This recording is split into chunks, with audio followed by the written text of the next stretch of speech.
राजस्थान में विधानसभा चुनाव में मात्र 21 दिन बचे हैं और दोनों ही पार्टियों ने अपने 200 उम्मीदवारों की घोषणा अभी तक नहीं की है। जहां की है वहां कई नेताओं ने विरोध भी जताया है। कुछ ऐसा ही नजारा हमें टोंक जिले की सांगोद विधानसभा में देखने को मिला है, जहां से मौजूदा विधायक भरत सिंह कुंदनपुर ने कांग्रेस द्वारा भानु प्रताप सिंह को उम्मीदवार बनाए जाने का विरोध किया और एआईसीसी के ऑब्जर्वर के ऊपर ही कई सवाल खड़े कर दिए। हमने उनसे कई मुद्दे पर बात की, सुनिए वो क्या कहते हुए नजर आ रहे हैं। कुछ समय पहले आप विरोध कर रहे थे, वो टायर जलाए गए। मुझे विरोध इस बात का था जी सर कि हमारे यहाँ पर काफी लोगों ने जो उसी क्षेत्र के हैं जी, उन्होंने आवेदन किया था और मैंने ये कहा था कि इन्हीं लोगों में से जो पिछले समय से काफी सालों से यहाँ सक्रिय हैं जी उनमें से आप चयन करें। और मैंने एक गाइडलाइन पार्टी के पास भेजी थी जी और उसको जो है जो राजनीतिक व्यवस्था है जी वो व्यवस्था अपने आप में एक जटिल व्यवस्था है जी और उसमें तिक्रम लगाकर लोग बाग टिकट ले आते हैं। जी सर। मगर तो भानु मेरा पुराना परिचित है और उसको उसकी बगल वाली जो विधानसभा है पीपलदा जी जी वो मैंने इनके कोई ऑब्जर्वर भी आए थे, उनसे कहा, मैंने कहा अच्छा लड़का है ये, आप पीपलदा जहाँ का रहने वाला जी अगर टिकट मांगता है तो वहाँ दे। जी तो उनको वहाँ नहीं देकर इन्होंने यहाँ मेरे विधानसभा में था और जो लोग बाग यहाँ काम कर रहे हैं उनकी नाराजगी को ध्यान के रख के मैंने मेरा विरोध प्रकट किया। सर, आपने कुछ महीने पहले अपने वाइल्ड लाइफ बोर्ड सदस्य पद से भी इस्तीफा दे दिया था और मुख्यमंत्री अशोक गहलोत पर कई आरोप लगाए थे।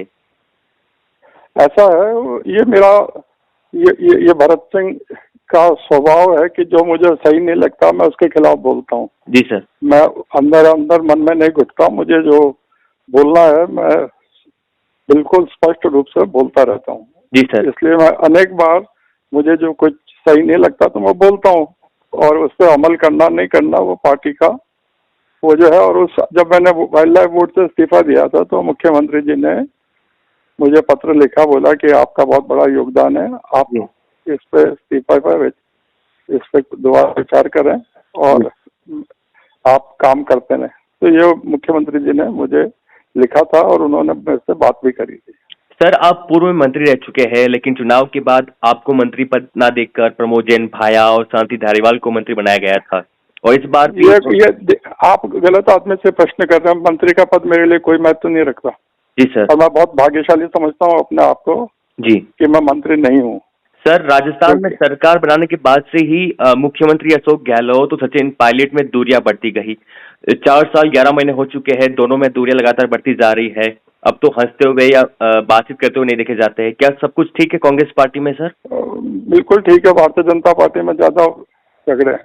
जी सर। कांग्रेस में सब कुछ सही है। कांग्रेस पार्टी अगर बहुमत लेकर आती है राजस्थान में तो सर मुख्यमंत्री कौन बनेगा? कोई पंडित से पूछो, मेरे को क्या मालूम। सर, आपसे आखिरी सवाल पूछना चाहूंगा, कांग्रेस पार्टी ने अब तक शांति धारीवाल और महेश जोशी को टिकट नहीं दिया है, मुख्यमंत्री अशोक गहलोत के खास माने जाते हैं। कब तक टिकट मिल सकता है दोनों को, या मिलेगा या नहीं मिलेगा? सर आप ये गलत आदमी से प्रश्न कर रहे हो आप, इसमें मैं क्या बोलूंगा। जिसको प्रश्न करना है वो आपका टेलीफोन उठाएंगे नहीं। सुना आपने, ये हमारे साथ थे भरत सिंह कुंदनपुर, जिन्होंने कहा कि आप खुद जाके पूछिए, खुद फोन कीजिए और वो फोन उठाएंगे नहीं कि उनको टिकट मिलेगा या फिर नहीं। इसी के साथ उन्होंने कहा कि गहलोत और पायलट में सब कुछ ठीक है और उससे ज्यादा लड़ाई बीजेपी में है। अब देखना होता है कि राजस्थान में कांग्रेस पार्टी में जो नेता है वो एक हो पाते हैं या फिर नहीं।